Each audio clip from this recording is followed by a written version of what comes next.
જેમાં પંચમુખી હનુમાન દાદાના દર્શન કરવા માટે આવ્યા હતા જિજ્ઞેશ અને બંને, અને રસ્તેના સુંદર નજારા જોતા જોતા આવ્યા છે.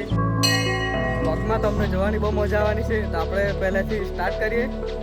ઓકે, તો વ્લોગમાં બન્યા રહેજો. મજા આવશે ને જિજ્ઞેશ? બહુ મજા આવશે, આવી જજો જોવા. ઓકે.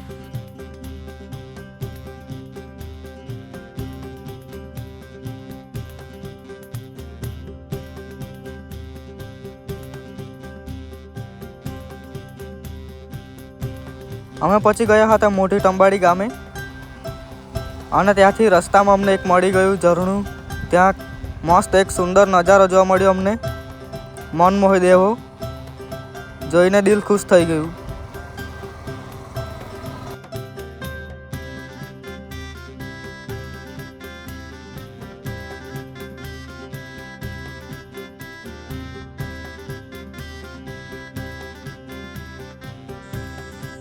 સુંદર દ્રશ્ય જોતા જોતા हम પહોંચી ગયા પંચમુખી હનુમાન દાદાના મંદિરે.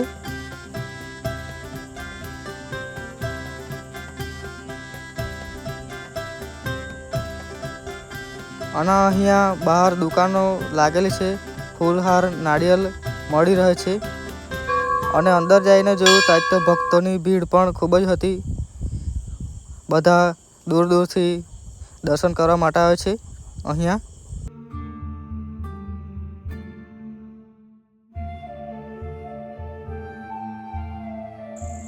આજે ખૂબ જ સંખ્યામાં ભક્તોની ભીડ લાગેલી હતી, જોઈ શકો છો તમે. દર્શન માટે લાઈન લાગેલી હતી.